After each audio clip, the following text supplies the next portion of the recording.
Sorry, folks, that's the wrong music. But I don't know how to turn it off. Isn't that weird? Uh-oh. Well, this is a music show and a music. Oh my This is a God. live show, everybody. We're live. Live on ZOOM. I am thoroughly embarrassed. Guys, talk amongst yourselves until I Right. find out what the source of this thing is. We're in the last week of October. Halloween is coming. Woo. Wow. You know, I honestly cannot figure out where this music is coming from. You got too many screens open there. Too many tabs is what it is. One of your. I do. Joe, the music has stopped. It's still coming in my head, though. Well, there's medicine for that. Oh, my God. All right, Oh, this is good. crazy. Ooh, I found it. Oh, there we go. Okay, our Monday theme song. Well, we know what we're going to do during Tech next week. I'm so sorry, folks. Let's try that again, shall we? Can you add in a drum roll? Just kidding. You got it?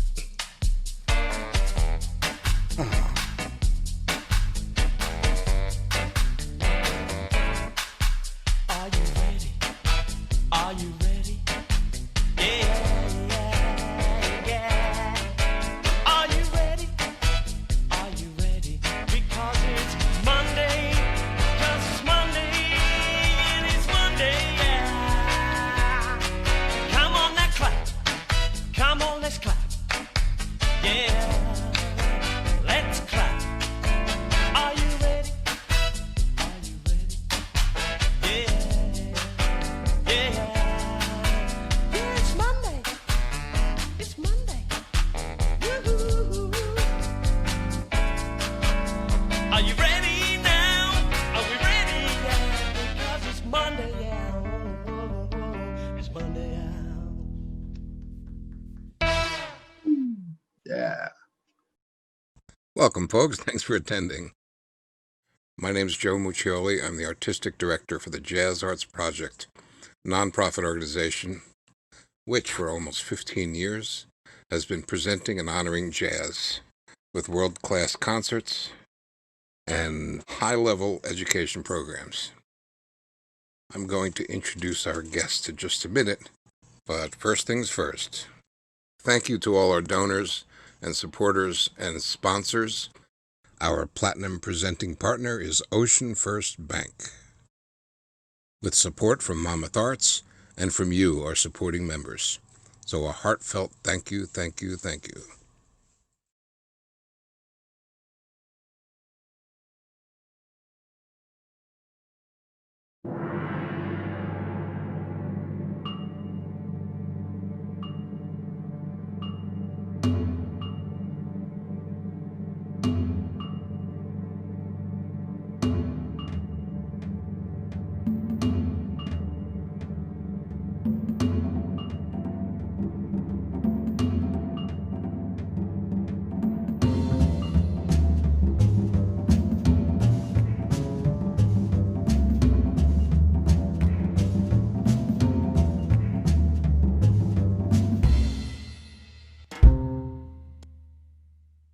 Right.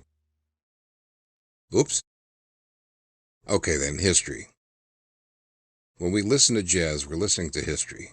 Not only the great innovators of the art form from the past, but in a more broad outlook, we reference and celebrate the entire history of the well-organized sounds that reach our ears. The rhythms of our lives and that of our ancestors. The natural vibrations which produce the harmonics of pitch, highs and lows. The origins and evolution of musical expression. Indeed, we celebrate the entirety of the human experience from prehistoric times to the present day.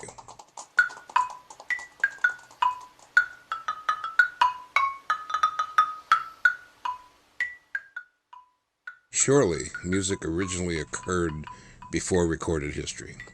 It is suggested that it likely stems from naturally occurring sounds and rhythms.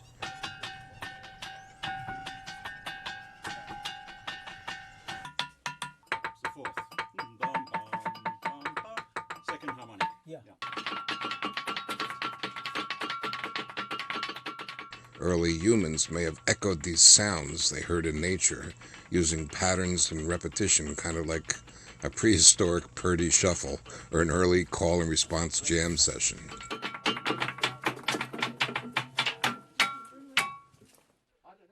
From about 2 million years BCE, give or take, we believe it may have been Java Man. Java Man, known as having a frenetic, energized demeanor due to the consumption of excessive quantities of coffee. Java Man, no. All right, really, Java Man, or Pithecanthropus erectus, is one of the first known specimens of Homo erectus. Not that there's anything wrong with that. Perhaps they were purveyors of the first really hip music scene.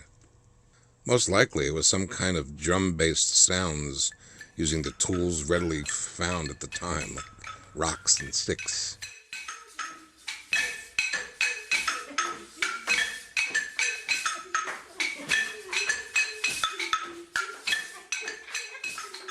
This was no doubt closely followed by the vocals, as in, "Will you please stop all that banging?" No, really. It is thought that vocalese or chant was the next step. So, where am I going with all this? Here's the thing. I first met tonight's guest, Paul Jost, quite a while ago as I hired him to play drums. I think it was at a show I was doing in Atlantic City at the time.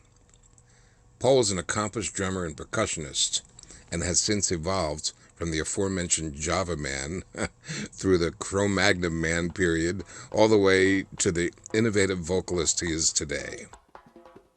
And since music is a natural, intuitive phenomenon based on the three distinct and interrelated organizational structures, rhythm, harmony, and melody, Paul has developed all those elements as a percussionist and now as a composer, arranger, and vocalist.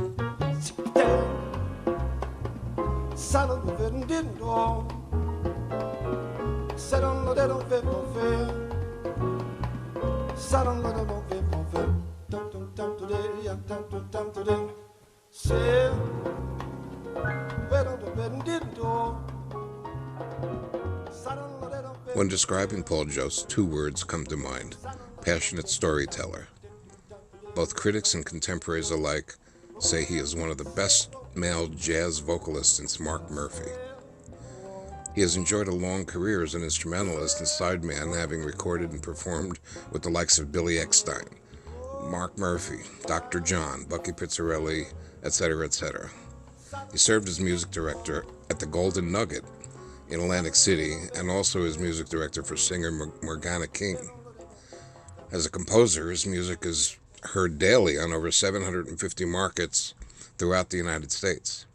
He has composed for Canon Pictures and NBC TV's Emmy Award-winning series Special Treat. He is also a 4-category Billboard Song Contest winner. Paul launched his solo vocal career in 2014 with the release of his debut vocal album, Breaking Through. The critics seem to agree. Jazz Times wrote, "His mannerisms are disarming because he is so believable. He sounds real." The voice is incredible. The style is incredible. The jazz approach is incredible. Fabulous. He's an exceptional talent. Lindley Hamilton from the BBC Radio. Paul Jost has a voice that has Kurt Elling's elasticity with a dash of Broadway clarity. Jazz Weekly. Paul Jost makes every song so personally his own, and it's easy to forget anyone else ever sang them. All about jazz. Paul had maintained a busy schedule with worldwide appearances as well as residencies and guest spots in New York City clubs such as 55 Bar, Smoke, Jazz at Catano's, and Dizzy's Club Coca-Cola at Lincoln Center. Of course, we've hosted Paul on our own Summer Jazz Cafe series and the Jazz in the Park. When looking back at his childhood, he says, "Music spoke to my heart the instant I was exposed to it, and each experience adds to a dialogue that becomes more beautiful and more meaningful in my life." Folks, please welcome Paul Jost.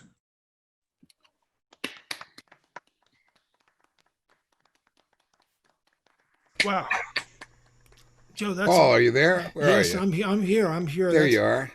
That's the most beautiful introduction I've ever had in my life. That's thank you for taking such care, and the pictures. I don't know where you got like most of the stuff. It's just incredible. I can dig them up from anywhere. You need Oh my God, a publicist. wonderful! Thank you so much for that. I really, really. Oh, there's a lot. There's a lot there. You should see what I had to cut out. It was long already, and I had to cut a lot out. But I'd have to do the director's cut on video, on that's DVD. exactly right. Exactly right. Thank you so much for having me as a guest tonight. It's really a privilege to be here, and so nice to meet Carmen and Melissa and Jackie.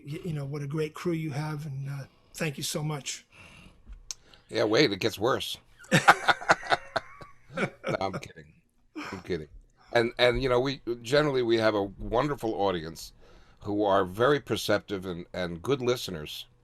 So I'm very proud of the audience we attract as well. So in fact, our audience because you've been down here at the Summer Jazz Cafe and at Jazz in the Park. Yes, yep, yeah, both of them. They were great, great audiences. Like everybody's really tuned in and clued in. It's really a pleasure to play there. Well, thank you for that. That's I do remember those performances. A lot of people really loved them for sure. I think I know I was in the indoor one with my quartet with Jim Riddle and Dean That's right. Johnson and Tim Horner, and that's actually where I first met Joe Locke. He had come to that performance, and we made our relationship right there. It was really beautiful to meet him, and we had a lot in common. And I think Oh, that's the where you other one- first met him. That's Really? where I first met him. Yep. Oh, and then you did a project with him afterwards. Yeah, I mean, he played on my last record, like on 4 cuts, and he was nice enough to include me on some of his performances at Dizzy's and also in Rochester when he got his Hall of Fame award. And he's really he's really great. He's been so supportive. For those of you who may not know, Joe Locke is an amazing vibraphonist. We've had him also in several years ago in one of our summer jazz cafes. In fact, I think the second performance I did that was outside, that might have been with the Jost project, which was with Tony Muccioli, another great vibraphonist, and another Joe one of came to that. another one of our common friends. Yeah. Hmm. And I think Joe and Tony actually endorsed the same vibraphone company, which escapes me right now. But And Malatech, and it happens to Malatech. be right here near us in Neptune. oh, right, okay. Yep.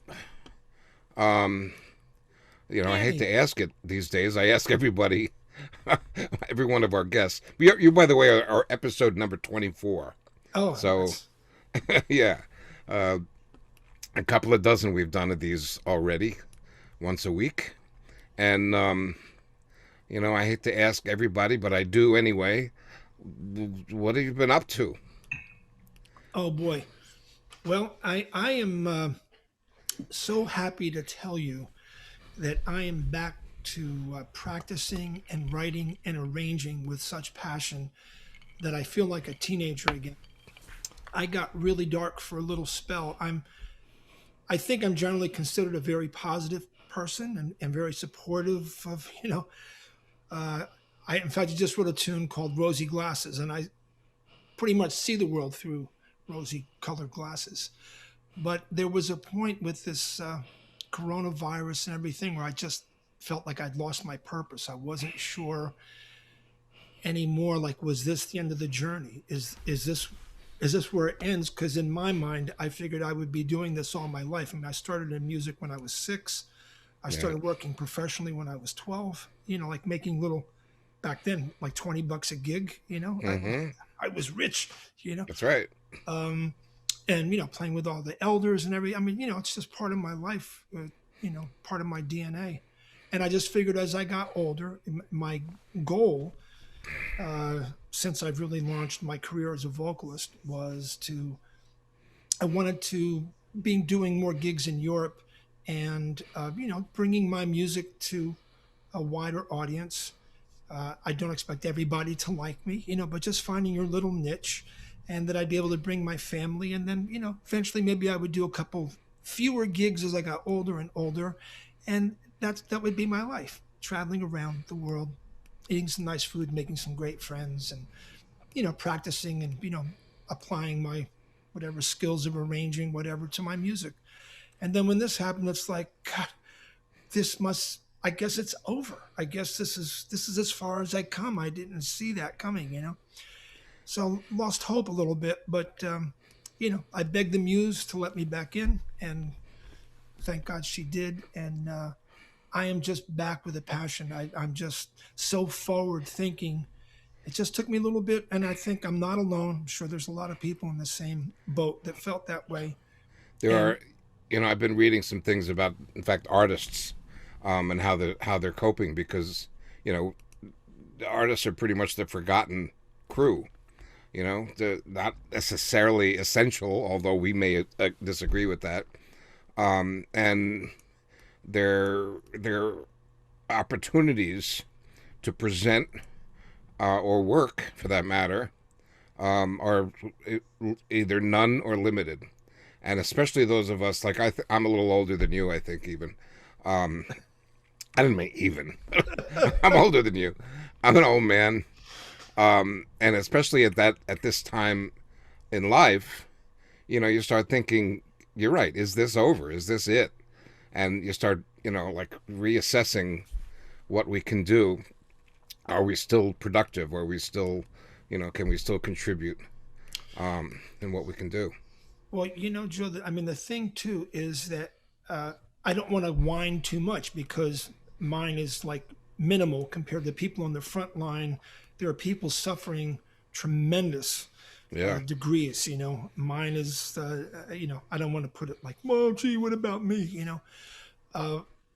And in a lot of ways, when the pandemic started, musicians, artists in general, we're kind of insulated a little bit, because so much of our life is about self-actualization. We live in these little, dark corners, and we practice and we learn and all this stuff. So we're kind of used to being on our own.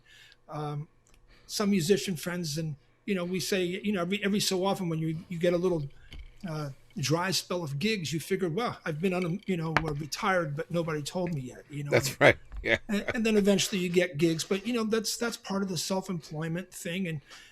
And boy, Dave Chappelle, I was watching something with him the other night, and that our careers depend on whether people like us. We always have to sell our goods. No matter how insulated we want to be and true to what it is that we do, the way that you're going to get more work is if people connect with you and what you're presenting. That your art is always being judged. So we wind up with, I felt really good to a certain point, but then it became, if I'm never going to have a chance to play with people, then is it just about me, my own self-actualization, about me just getting better at something that I'll never share with other people? Because, particularly in improvisational music, it's about connecting with the other musicians you're with. So everybody goes, you practice, you learn your stuff, you bring it, you throw it on the table, you interact, you learn from each other, and boom, you create this art together, And if it's just you doing it, it's like, well, what's the point? I'm just practicing for me. So it got a little dark, and then because our places are the last to open, like clubs and theaters and bars and all the places that we play, they're the very last that are going to open. So our ability to actually generate income is really slim. It's harder than normal, and it's never been an easy task, but it's really hard now. But straight ahead, and I've done some things for help musicians, some videos, and we're all helping each other, and not just musicians. There's so many people to help and do benefits for, and it's a global community. We need to help each other, not just one little section or anything. So Exactly right. Well said. And humans, and especially jazz musicians, I might say, we can adapt. We can go in different routes and improvise various things. We start learning new skills, like video production and all these other things. Like, I'm glad that you're composing and arranging during this time, because that's there it is. You have that opportunity. With a busy performance schedule, sometimes it's very difficult to get that kind of opportunity. So it's cool that you're doing that. Yeah, when I was younger, or I'd say like maybe 30 years ago or so, I have a studio in my house, and I've always been a studio rat. I mean, that was the majority of my life. And then, I was playing live gigs, but I was really more behind the scenes, like, doing recording and kind of living in the studio. And then when I opened up to becoming like I play with a lot of people. I don't want to make it sound like I haven't been playing out live, but I have a large history of just kind of studio stuff and working alone and with other people doing tracks and all that stuff. And when I started to go out and do a career playing live, connecting with people, which is so exciting to me, I kind of put all that stuff on the side. It's all on the back burner. I don't even use that stuff now. I mean, occasionally I'll cut a vocal and fly it in someplace. I play harmonica, and so I'll fly some stuff in for different projects, but I don't. I used to be down there all day and night, constantly, Right.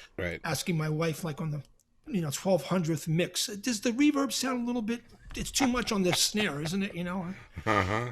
Did you notice I put the oboe on the left side, So now it's like, geez, it's back to that. My stuff is really antiquated, and I feel like I need to get a whole new studio, and, but the thing of playing together, that's the thing I really want to do, and I'm not willing to give that up, So I'm trying to find opportunities to play where it's safe. Like I did a thing at Deerhead a little while ago, and I'll be up there for the Coda Festival in November, and I love that space. And because the weather is nice right now, they can leave the windows open, and they have maybe 25% of the people, and they wipe everything down. It feels very safe, But as winter comes and places close up, it's going to be really hard to. It is indeed.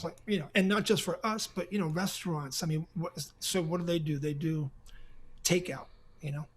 I don't know if there's takeout music. The only takeout music would be, CD, live streams. Well, yeah, or live streams. Yeah. Yeah, where people can tune in. It's a Well, different that's why. world. That's one of the things that I'm trying to get a grip on, is do we do this kind of live stream thing?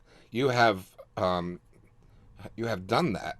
Is it which one was it? Was it Help from My Friends or Caravan, or which one was the live stream? Oh, that was from with a little help from my friends. That's from Soapbox. Should we play that? Yeah, sure. If I could mention, I have another Soapbox coming up on November 10th. It's a lovely place in Brooklyn, and it's So a Soapbox is a place or a Yes. a series? It's actually Soapbox Gallery. It's run by an artist, Jimmy Greenfield, and he's just putting these concerts on now, these live streams. And he's got a beautiful piano. It's a great space, and there's just him, an engineer, Tracy. There might be 4 people. It's not really open to the public. It's very safe. It's and it sounds really good. They're getting better and better and better at the audio, and I'm not sure what the audio sound like this, but it's gotten so good. Let's take a listen. Yeah. A little help from my friends, Melissa.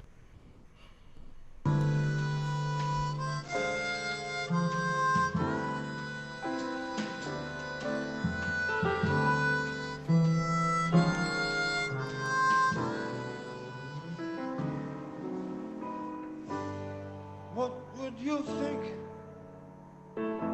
if I sang out of tune? Would you stand up and walk out on me? Lend me your ear and I'll sing you a song, and I'll try not to sing out of key. Oh, get by with a little help from my friend. Hi, with a little help from my friends. I'm gonna try with a little help from my friends. What do I do when my love is away?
Thank you very much.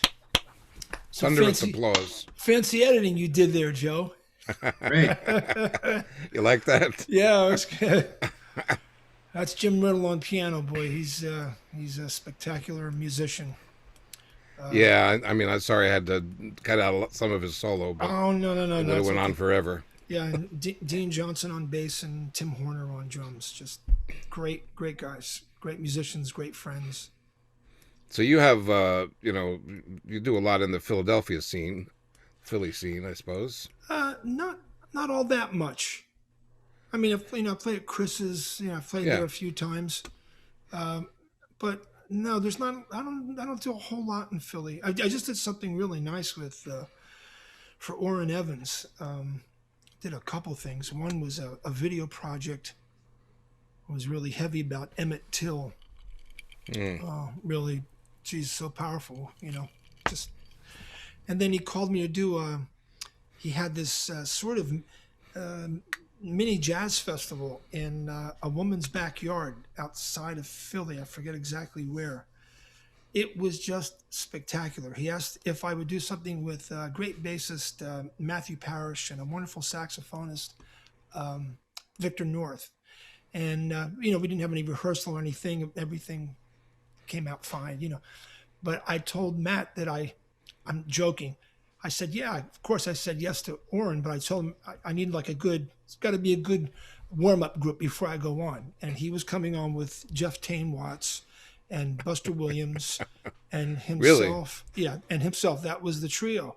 So I said, yeah, well, that's good enough. That'll work. When I get there, the fourth member is Chris Potter. So it was really wonderful. He had Sean Jones. They opened for you? Well, it was just, it's just like there were like maybe 4 ensembles or maybe 5 ensembles. Right. Because after us was Sean Jones, brilliant trumpet player, and Sure. Lucas Curtis on bass, Orrin on piano, and Mark Whitfield on drums. So just an incredible day. It's just an incredible day. So that was in Philly. That was recently in Philly. And somebody just did it in their backyard? Well, Orrin, he was doing stuff on his back porch. I think they were called back porch something, Mm-hmm. We'd have them on Sundays. I caught a few. And then when he asked me for this, I thought it was at his place. And somebody wrote me and said, oh, I've been doing my stuff there on Sundays. And I thought, I don't think so. I don't think you've been at Orrin's doing stuff. So I checked with Orrin. It's like, no, I needed more space. So he asked this woman whose name escapes me. She worked for,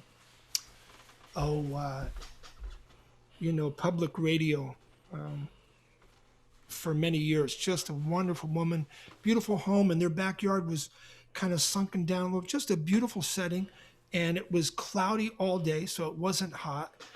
And at Sean's, Is there an audience, or was it just live feed? Oh no, it was beautiful audience because it was all outdoors. So it was this beautiful community of people. Okay. And Sean Jones, for his last piece, he did Lift Every Voice, just solo. Mm-hmm. And like 2 people started to sing, and then 6, and then 10, then 20, then 40. It was miraculous. I started to cry. It was so beautiful. He's on my short list actually for whatever guests we're gonna have. Oh man, on this series. What a great guy! What a beautiful musician! Yep. Well, Orrin's like that. He just attracts like. I say yes to him no matter what it is. Right. And then I find out whatever it is, and I'm there. He's done. I don't want to go into a whole long, but I have like Jim Riddle's like such a great friend, opened so many doors for me, like at 55 Bar, and Orrin is like that. He's done things like, I call these guys like they do gifts without strings, where I find out later that they've done something or opened a door in some way that I had no idea about. I find out from another source. So it's never like, yeah, I'll do this for you, but don't forget now. Don't forget that I'm opening it. Oh, yeah, no, I got it. I'll pay you back, Yeah, right. It's not like that. It's so beautiful, That's fantastic. Yeah, I feel really, really grateful. Do we have any questions from our audience? Let's take a look. I just wanna say Anyone? Ann Levinson, I see Annie there. How are you, darling? I'm very good. Good to hear you. Good to see That you. was a beautiful tune. Oh, yeah, it's a great So I song, have a isn't it? question about that tune. Oh, sure. Um, Man, that was slow. Is that Yeah. tough to do that tune so slow? No, and you know, with this quartet, I mean, I just find a pocket that I'm into at that time, Hmm. and then it becomes this righteous thing. Like there's times I've done like something like say Caravan, you know, I'll start like and I'll think, oh God, man, I'm putting this right up Dean Johnson's butt, man. Like, you know, he's but you know what? Nobody says a thing. They just it's just like breathing air. So Yeah, there are no limitations. nice. You know, I could count something at the slowest tempo ever or the most burning, and they'll just find a way to make it be music. That's so beautiful. I mean, I feel That's so a pro thing. unbelievable. The slow tempo is really murder for inexperienced players. Mhm. But you get a bunch of these guys, and they eat it up. You know, years ago, I was playing drums at Golden Nugget. I was MD for this like mini showroom lounge. We had all these different artists come in, and a great singer, Kathy Wilson. Gosh, she's so beautiful. I had a chance to do some things with her, and I was practicing. Drums are my first instrument, so I was practicing this one particular pocket that was really slow and had all these subdivisions and everything, and I was totally like my DNA was like part of this. Get into those serious practices. So we're doing her show, and she called this one tune, and I right away went into this pocket. It just felt like yeah, this is it. And when we got to the chorus, I realized this isn't even close. This is like about 10 times too slow. Like, oh my God, what was I thinking? And she didn't say a word. She just sang through it. And we got done. I said, Kathy, I'm so sorry. I was into the. She said, no, it was kind of cool doing it like that. Like when you're playing with those kind of people that are making music, it's not like, because believe me, I've worked with the singers too that are making the hand signals behind the back, like, Yeah, right. bring it up 2 beats, bring it down 3 beats, bring it up a beat, bring it down 4. It's like, look, you get one shot to change it, and that's it. We got to talk about it afterwards. If not, you're just chasing this imaginary metronome. But various, as you know, and as you've shown in your work, playing with the tempo exposes some really different things about a tune, that to explore. If you take a tune that's normally like what we just heard, it brings a whole new dimension to the work. That's one of my devices. I don't want to claim it as my own, but it's something I do every now and then. Oh yeah. On a tune like I Didn't Know What Time It Was, on an album I did with Ant Farm Quartet, a band I was in with Jim Riddle, actually. And I took that song and made it this really kind of moody, very dark piece, where normally the lyric to that is, I was lost till I found you, and now I know what time it is, and isn't life grand? That's kind of the message.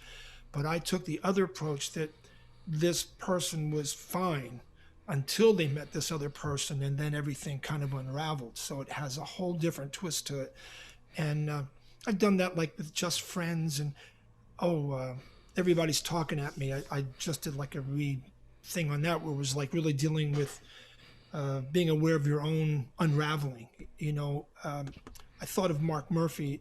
His diagnosis wasn't correct, but I started to think about if you're, you realize that you're starting to lose it, and those first indications in the beginning when things aren't quite lining up, especially like in music, something that you've had control over and been able to manipulate all your life, and suddenly it's like, you can't sing a major third, you can't make these pieces fit. It must be so horrifying. So I took that approach to Everybody's Talking at Me, and that's one of the tunes that Joe Locke plays on the record, and I just love the interpretation. Always gets really good response usually from people that are going through dementia. It's been a very powerful cathartic piece for me playing live, because I meet people that'll tell me about, they had their grandfather or their father, or in one case, this brilliant professor at Penn State, who no longer had the ability to speak, came up after a performance. That's the power of music, right? It's not just about the notes and swinging and feeling good, which is great, but if we can connect, on those other things that we share, those chords that we vibrate as humanity, that's the power of it. That's, Absolutely. I have a So question. let's go the opposite way. Sure.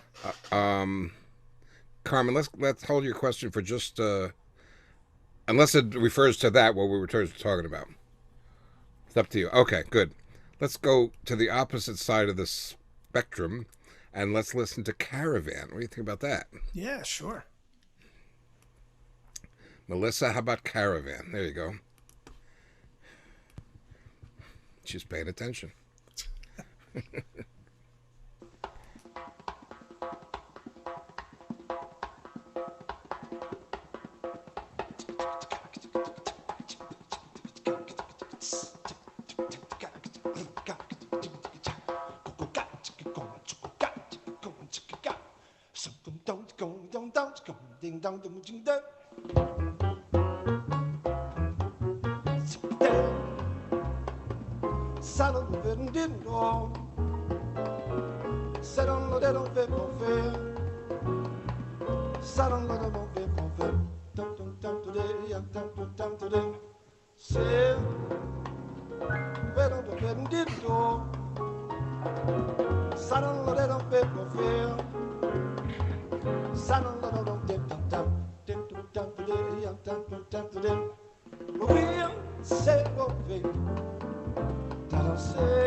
Yeah.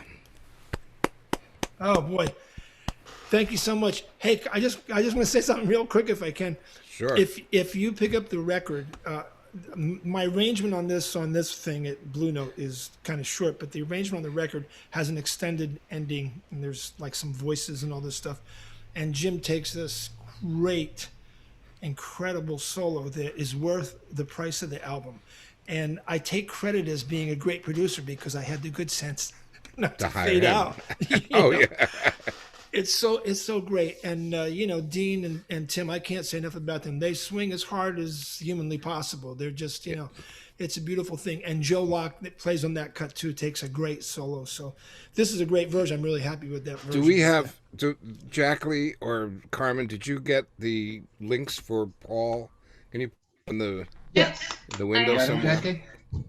I'll send them in the chat in a moment. Okay. Carmen, why don't you do your question? Sure, Paul. So this has been a great night. Wonderful to meet you, having a great time. I was curious about being a vocalist because you spent many years as a musician playing other instruments and I think being a drummer and playing many instruments. I mean, it's been a progression to vocals, but what has that been like in terms of what kind of inspired you to start doing the vocals? And then is there, I was wondering in terms of vulnerability, do you feel a difference as a musician presenting yourself through voice rather than playing an instrument? He evolved from Java Man to Cro-Magnon. You know, it's a natural progression. Well, you know, I think if you're doing it right, there should be a vulnerability all the time. If you're really getting down to the essence of what it is that you want to present, it has to be an honest presentation. So you practice all your stuff, you do all your studies, and you know, but when it comes time to play, you just let it go. You know, I'm not saying that you divorce yourself from any intellect or thinking about, but you know, it's like when you can see an actor act. When you know that the actor's acting, you know that the illusion's gone. It's no longer real. When you can hear a musician thinking, then it becomes like, you know, that there's an agenda. You've decided to go the agenda route. You want to show me what you practiced and how it works here. And damn it, I spent 14 hours on this, and you're going to hear it. You know, so I think there's a vulnerability in everything. Playing drums, which I don't do at the level that I did in my life, and I feel good in my abilities with it. I was very serious for a long time, but even younger, like I played with my cymbals up high, I really dug the sound there. They were really appealing to me, but it also made like this nice little protective area where nobody could get in, you know. And it wasn't ever important for me to look unless it was at a conductor or something, because your ears kind of tell you where to go. So I wasn't always worried about seeing somebody. It's like, nah, we'll hear each other, you know. Singing now is just the ultimate vulnerability. It's like totally exposed. There's no place to hide. You know, you're out front and you do your thing, and you either connect or you don't. And the most important thing, I think, is to be sincere in what you're doing, because look, everybody's different. You know, like there's some people that are really fascinated and impressed by great technique. And when I hear great technique, I'm not putting this down in any way, but usually what I hear is, wow, it took you a lot of practice to get that together. I can hear that you could play all this stuff really fast. I know that took a lot of skill set, and that's great. But if I can't, it's like, geez, I don't really know what you did. It doesn't really register. Like here's, you know, like I'm going off the deep end here now, but say Coltrane. When I listen to Train as a young boy, I have no idea what he's doing harmonically, you know, but there's an essence. There's something that feels organically right. Like whatever this man is doing, it feels like it's touching me somehow. So even though he might have had that sheets of sound time, you know, there was still something that was reaching through, you know. So I think I hear your question. They're both different, but they're both the same. I think they should both have this vulnerability. And I think I feel more vulnerability in the singing because there's nothing to protect, you know. It's like, you know, if you play piano or any instrument, you know, if you want to C, you could be drunk, you could have a cold, and if you hit a Right. C or you hit a C, there it is. But you have to create everything that you're doing. Yeah. Everything you have to kind of hear ahead sometimes, or and believe me, there's sometimes I get in the middle of something. It's like, oh my God, I can't do this. What made me think I had that range? You know, but there's something about the music said it goes there. Yeah, but not with me. Oh crap. You know. Yeah. Well, one of my favorite albums is Lady in Satin by Billie Holiday. Oh, And primarily it's because the emotion, it's so raw.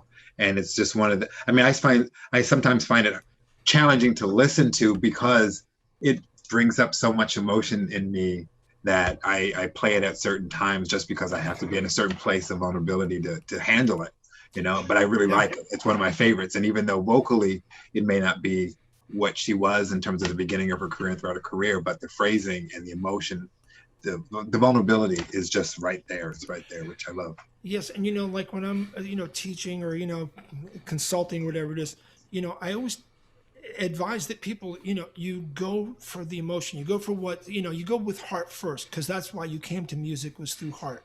After heart becomes intellect, how you want to broaden your scope, and then the third thing is technique. Technique is what incorporates those things so you can put it out the way you want. You know, getting those Yeah. three things are really important. But heart is always number one. Yeah. And you know, if you fluff a note or your voice cracks or whatever, don't worry about that. Just tell the story. Tell Yeah. the story. Now, if you're doing a record date, you got to worry about your voice cracking because it can't happen there. If you're doing, you know, opera or whatever, yeah, there's times when that precision really counts. But when you're doing an artistic presentation of your interpretation of something, it's just got to be honest. And nobody's going to care that you missed a note a little bit. So much is built in the intention of what you're doing. Like you can hear stuff that someone's presenting you and you can kind of tell where it's going to go. And if they miss something, it doesn't really matter. It doesn't like lessen the value of what they were putting out. Yeah. To me, it doesn't. You know, I It's like being that. human. It's being Yeah. human. I want that, you know, because we're all human. I want us all to be singing and, you know, That's the sharing human with each connection. other. Amen. Speaking of connection, we did post in the chat side a bunch of links to Paul's website and his Facebook, and there's a live stream event coming up November 11th, and there's a link to that, and there's also a link to his album there. Stephen Hecht has a question. When you sing, are you using your voice as an instrument, or is there something different about being out in front with your voice? So I do both. The main thing for me is I want to tell a story. You know, most of the songs I do have lyrics. There are some that I do they're just vocalese without words. But I always want to tell the story, and I think even with songs without lyrics, every musician wants to tell a story in their solo or you know. So when I'm doing both, I'm always trying to, you know, I want to stay true to you know my interpretation of this particular message, whatever it is, and then I want my solo to be that too, you know. And yes, I'm using my voice as an instrument, and I get asked that a lot about scatting and stuff. And look, you know, scatting is the same discipline as any other instrument. I practice my skills the same way as a piano player would or a bass player, any instrumentalist. That's the way you learn what to do on chord changes and broaden your scope some. And then there's limitations, like, you know, a bass player isn't going to play changes like a piano player or a guitar player or a saxophonist. Each instrument has limitations. But yeah, I mean, I'm using it as an instrument.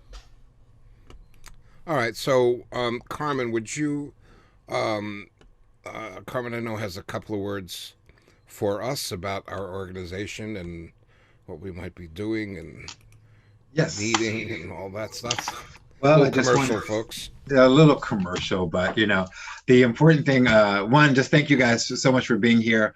For our regular guests, thank you so much for coming week after week. And this has been a wonderful time, a wonderful way to spend our time together.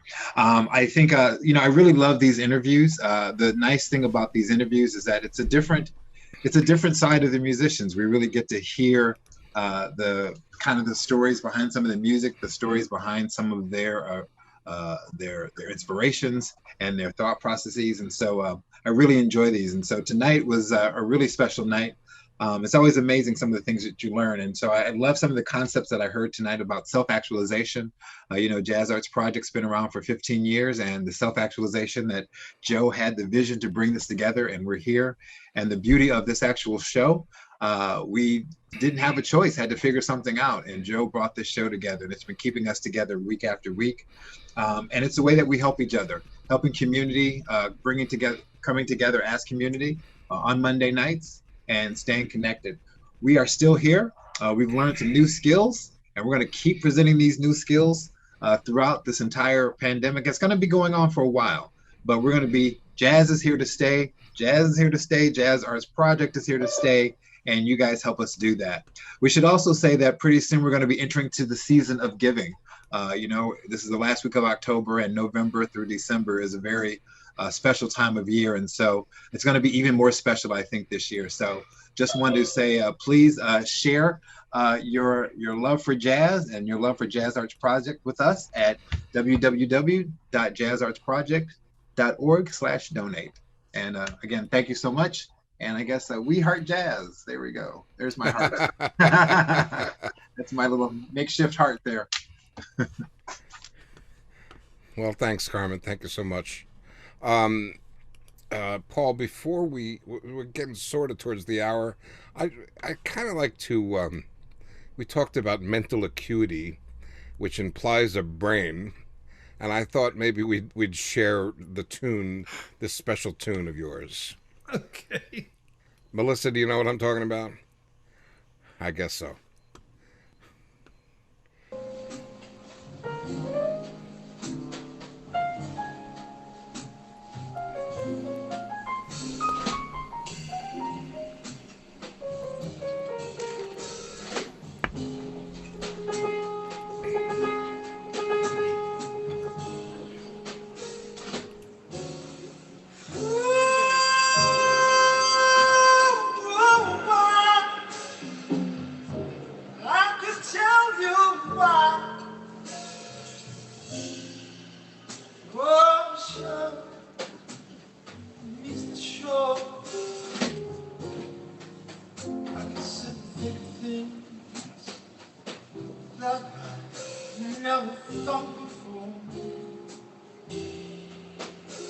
And then I said everything some more. I would not be just another. My head all filled with stuff and my heart all filled with pain.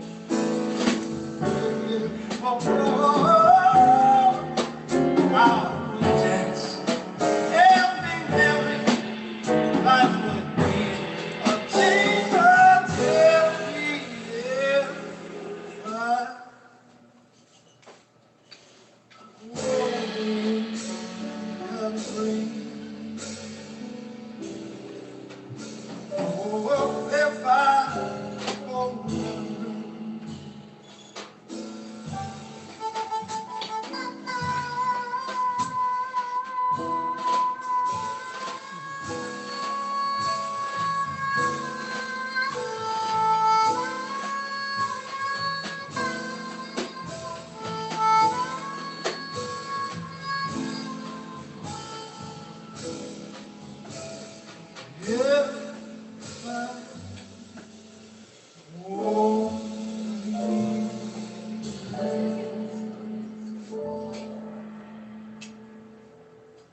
WJAZ in the night. That was Orrin Evans. That was a beautiful note you hit there at the beginning, Paul. Wow, I loved it. Well, yeah, that comes in after the solo, so this is kind of like the payoff. Yeah, this was the end of the tune. Yeah, Ah, it had been quieter before then, but yeah. Oh, that was It's- great. Great oh, stuff. thanks. Thank you very much. Thank you very much. And thanks to Orrin Evans for having me there. You know, that was. Well, folks, you have the links. You know where to find Paul. I think we have to. It's kind of getting to the end of our time. As usual, we have our after gig hang. We turn off the recording and end the Facebook feed, and then we can start drinking. Although it hasn't stopped me. I've been enjoying my adult beverage for the entire time. So there you go. Here, cheers to you, Paul. Cheers to you. Cheers to you. Hey, can I say hello? Cheers. I see Francesca. Please do. Miano. Yeah. How are you? Good to see you. She's so wonderful. You're such a wonderful supporter, and thanks for coming in. Thank you, everybody, for coming in. She looks Really like she's on a appreciate it. starship. I know it's real. I don't. I'm I was trying to- looking at that too. I was like, is that Star Trek going on back there? Yeah. Yeah. You can unmute yourself, Francesca, if you want to talk to Paul. You have to unmute. Look to the bottom left. Look to the bottom left. Francesca, we can't hear you. There you Okay. go. Oh, No, couldn't get it. No, what it is, it's Mystery Science Theater 3000. Oh yeah. It's a show where they riff on bad films, and they have two robots, and they created this background. That's great. that's How great. do Good you to know see- Paul? Oh gosh, I met him from the, I guess you could say, the Jazz Vocalists Network in New York. Oh, there you go. You Okay. know, especially like you said, 55 bar. That's that's where they pretty much all hang. You know, they'll go Exactly to hear right. other vocalists. And I'm not a vocalist, but I enjoy listening to vocalists. There you go. As we all do. Yep. All right, so folks, we're about to the end of our journey this week. Paul, I want to thank you so much. It was enlightening and fun. Thank you. Above all, great music, and I hope people follow you and follow you for some more of your great music. So, as I said, anybody wants to hang for the after gig hang, please do so. But right now, I want to thank Jacqueline and Melissa Cheers. and Carmen Cheers. for all your help on these shows. To our board of directors and our supporters who may be here, and also to Ocean First Bank for their support. So thanks so much, and come on by next week. Every Monday night, we'll announce the guest for next Monday, either tomorrow or Wednesday. So have a wonderful week and stay safe. Bye-bye, everyone.